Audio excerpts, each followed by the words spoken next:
O mesmo ego que fez Cristiano Ronaldo virar o maior artilheiro da história do futebol pode ser exatamente o que vai tirar a Copa do Mundo dele. Essa mesma soberba que blindou ele de qualquer crítica a carreira inteira e que levou ele ao topo no Real Madrid pode ser a mesma que está sendo apontada como parte do problema de uma seleção inteira. Será que essa soberba que sustentou Cristiano por quase 20 anos de carreira ainda funciona do jeito que sempre funcionou ou já virou o maior adversário dele mesmo dentro dessa Copa? Tem uma cena que resume o CR7 de hoje em poucos segundos. O repórter acabou citando o nome do Messi na entrevista pós-jogo contra o Uzbequistão. E antes mesmo da pergunta terminar, Cristiano já estava virando o rosto para outro jornalista e dizendo que não iria responder aquela pergunta.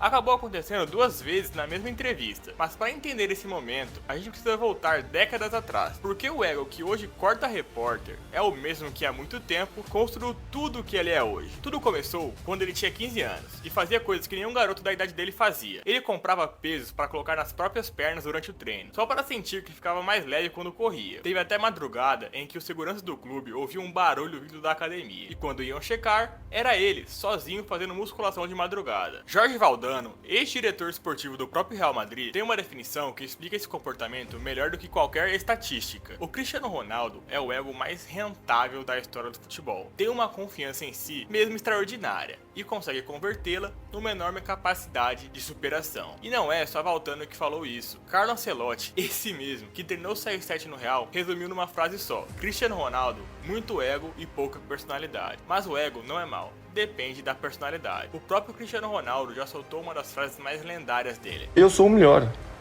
Posso não ser, mas na minha cabeça, eu sou o melhor.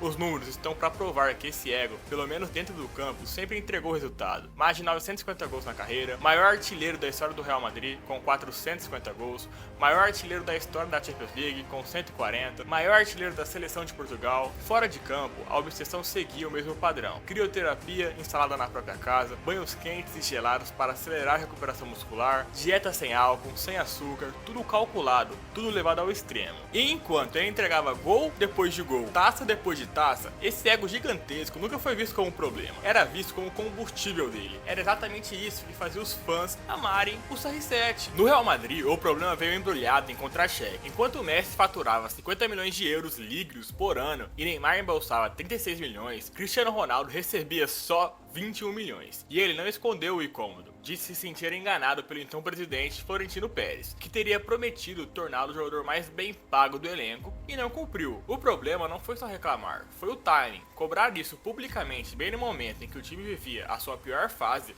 depois de cair para segundo no grupo da Champions e estar a 19 pontos do líder no espanhol, não pegou bem. E após esse acontecimento, ele acabou indo para Juventus. Na Juventus, o desgaste veio de um jeito diferente. Não foi sobre dinheiro, nem sobre técnico, e sim foi sobre a despedida. Cristiano estava no último ano de contrato. Ele tinha conversa avançada com o Manchester City, porém ele acabou indo pro Manchester United no final das contas. E aí veio a parte que pegou mal. Enquanto o time se preparava para enfrentar o Empoli, com o treinador Allegri ainda conversando com o elenco, na véspera do jogo, Cristiano já estava embarcando no seu avião particular dele rumo à Inglaterra para assinar com o United. Isso não passou em branco. Para quem ficou feio a imagem do Cristiano Ronaldo. Alessio, ídolo da Juventus, achou um desrespeito. Ele esperava que Cristiano tivesse pelo menos dado uma entrevista coletiva para se despedir da torcida, já que os torcedores sempre o idolatravam. Então, em mais um clube, ele saiu pelas portas dos fundos. Já no United, na segunda passagem pelo clube, Cristiano voltou animado e começou bem, até marcando um hat-trick contra o Norwich, ainda na era do treinador Ralf Rangnick. Mas foi justamente nessa fase que a relação começou a desandar, tanto que depois o Cristiano Ronaldo comentou que nem sabia quem era esse treinador, como se aquela passagem nunca tivesse deixado uma marca nele. Mas o verdadeiro estopim pro Cristiano Ronaldo veio com a chegada de Erik ten Hag. Diferente do que Cristiano Ronaldo estava acostumado, o treinador não abriu a sessão por ele ser o CR7. Ele deixou o Marcus Rashford como titular e empurrou o CR7 para um papel secundário que ele nunca tinha vivido. O desgaste foi tanto que ele decidiu falar publicamente numa entrevista bombástica a Piers Morgan, descrito pelo próprio jornalista como ego e vaidade em exibição plena. Cristiano disse não ter respeito por Ten Hag, porque sentia que não tinha sido respeitado por ele. Mas a gota d'água foi uma suspensão de 3 dias vivida como humilhação pessoal, segundo ele. Quando finalmente saiu do clube, Cristiano resumiu o sentimento numa frase só: livre como um pássaro. Mas chegamos ao presente. Copa do Mundo de 26. Cristiano acabou passando em branco na estreia, enquanto Messi e Mbappé são notícia por marcarem gols decisivos. O ego, que sempre foi o motor dele, agora é apontado, inclusive por nomes como Thierry Henry, o problema da seleção de Portugal, onde ele não consegue deixar o seu protagonismo de lado para a função da seleção. E é justamente nesse contexto que a cena no início do vídeo ganha outro peso. Cristiano tinha acabado de marcar 2 gols na goleada de Portugal sobre o Uzbequistão, respondendo às críticas depois de ter passado em branco na estreia da Copa do Mundo. Quando ele vai bem, é sempre o primeiro a aparecer na zona mista. Porém, no último jogo, ele acabou não indo. Só que nessa entrevista, naquele momento de embalo, um repórter perguntou se ele gostaria de reencontrar Messi numa fase decisiva do Mundial. A resposta veio seca. Bueno, no sé qué contestarte porque es una pregunta un poco... no tiene muy sentido, pero bien. Sería top, pero lo más importante era hoy. Ganar para pasar en el grupo e estar preparado para o que viene. Minutos depois, outro jornalista nem terminou de perguntar. Ele só falou o Messi e Mbappé e o Cristiano Ronaldo já cortou dizendo que não iria responder. Ayer Lionel Messi marcó 2 goles, Mbappé no jala y tú sigues demostrando que...